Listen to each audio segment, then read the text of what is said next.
Olá!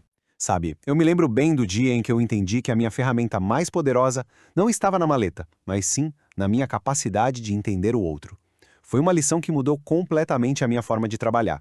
E hoje, a minha ideia é compartilhar um pouco disso com quem está começando agora. Então, presta atenção, porque isso pode de verdade transformar a sua carreira antes mesmo dela decolar.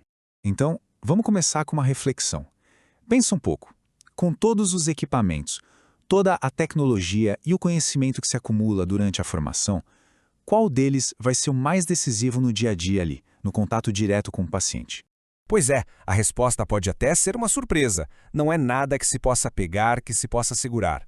É a compreensão da mente humana. É essa habilidade que vai diferenciar quem apenas executa uma tarefa de quem verdadeiramente cuida de alguém. Ok, vamos aprofundar um pouco isso. Por que essa ferramenta é tão vital assim? Simples. Porque saúde, na essência, não é sobre tratar doenças, é sobre tratar pessoas. Pessoas que têm medos, esperanças, dúvidas e comportamentos que são bem complexos. Entender isso é a base de tudo. E o impacto disso na prática é enorme. Dominar algumas noções de psicologia melhora a vida do paciente, claro, mas também melhora a nossa vida. Facilita a comunicação, ajuda a resolver conflitos e torna o ambiente de trabalho bem menos estressante e mais colaborativo. É uma habilidade que garante a nossa longevidade na profissão. Agora, um ponto que é fundamental e que separa de verdade o profissional do amador, a gente precisa criar uma barreira muito clara entre o que é conhecimento psicológico científico e o que a gente chama de senso comum. Cuidado em saúde não pode ter espaço para achismo. Olha só que claro que fica nesse slide. De um lado, o senso comum. Ele vem da repetição, daquilo que todo mundo sabe, mas que na verdade nunca foi testado. Do outro lado, a psicologia. Ela é uma ciência com método que se dedica a entender algo incrivelmente complexo e fascinante, a subjetividade humana. E o que é essa tal de subjetividade? Pensa assim, é o universo particular de cada pessoa. É como cada um interpreta o mundo, a dor, a doença, a esperança, tudo com base na sua própria história de vida. É por isso que dois pacientes com o mesmíssimo diagnóstico podem reagir de maneiras completamente diferentes. Vamos trazer isso para um caso prático. Imagina a cena. Você está na triagem de um hospital. Chega um paciente, tranquilo aparentemente, mas no meio da conversa, do nada, ele começa a suar frio, a voz começa a tremer. E aí, qual a sua reação? Bom, aqui a gente se depara com dois caminhos. O primeiro é o do senso comum. Ah, deve ser ansiedade, isso é frescura, e por aí vai. É puro pré-julgamento baseado no que a gente acha. O segundo caminho é o profissional. É o de investigar a subjetividade. É pausar, oferecer um copo d'água e perguntar de forma aberta: "Tô aqui com você. O que aconteceu?" A diferença no resultado é brutal. A gente sai do julgamento e vai para o acolhimento. E essa abordagem profissional nos leva a uma das maiores evoluções no pensamento em saúde. A gente para de focar só na doença para focar no cuidado centrado na pessoa. Por muito tempo, a saúde funcionou no modelo biomédico. O corpo era visto como uma máquina e o profissional era o mecânico que ia lá consertar a peça quebrada. Saúde era só não estar doente. Hoje, a gente sabe que isso é muito pouco. O modelo psicossocial nos ensina a olhar para o ser humano por inteiro, considerando suas emoções, sua vida, sua cultura.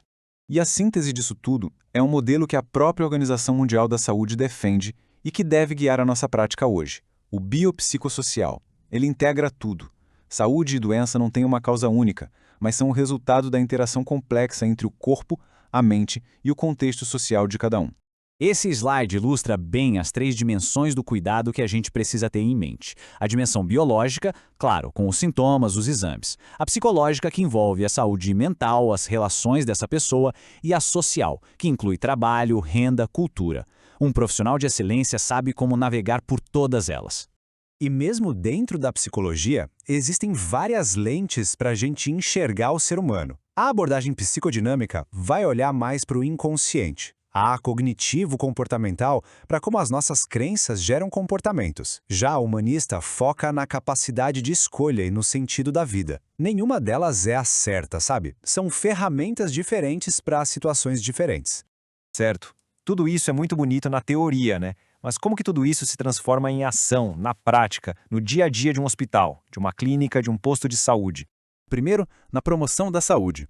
Aqui, o nosso alvo não é a doença, é a qualidade de vida. É atuar antes do problema aparecer.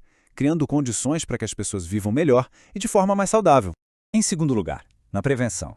Aqui o foco é mais específico, é evitar que uma doença ou um agravo aconteça. As campanhas de vacinação são o exemplo perfeito disso. Ações diretas para impedir que uma doença se instale ou se espalhe. E em terceiro, na reabilitação. É quando a gente atua depois que a doença ou acidente já aconteceu, ajudando a pessoa a recuperar funções, habilidades e, o mais importante, a sua autonomia e qualidade de vida. E o que une todas essas frentes de atuação é uma palavra-chave no nosso sistema de saúde, no SUS: acolhimento. E acolher não é só ser educado, não. Acolher é um ato terapêutico. É a porta de entrada que constrói a confiança, que é essencial para qualquer tratamento funcionar de verdade. E agora eu quero tocar num assunto que por muito tempo foi um tabu, mas que é vital para nossa sobrevivência na área: cuidar de quem cuida, ou seja, falar da gente. A nossa rotina é o extraordinário na vida dos outros. A gente lida com dor, com perda, com morte, com sofrimento, constantemente. É simplesmente impossível passar por isso sem ser afetado. Fingir que não nos afeta é o caminho mais curto para o esgotamento, para o burnout. A grande questão, então, é essa. Como é que a gente constrói uma carreira que seja longa, saudável, sustentável, cuidando dos outros sem se destruir no processo? A resposta não é individual, ela é coletiva. Está na construção de equipes e ambientes de trabalho que sejam saudáveis. E isso passa por ter uma comunicação honesta, uma divisão justa de trabalho, por respeitar a função de cada um e, talvez o mais importante, criar espaços seguros onde a gente possa falar sobre as dificuldades e se apoiar mutuamente. E para terminar, eu quero deixar essa frase do Carl Jung que para mim resume tudo. No fim das contas, depois de todos os livros, todas as aulas, todas as técnicas, o que realmente cura é a conexão. É o encontro de uma alma humana com outra. Guardem isso com vocês. Essa vai ser sempre a sua ferramenta mais importante.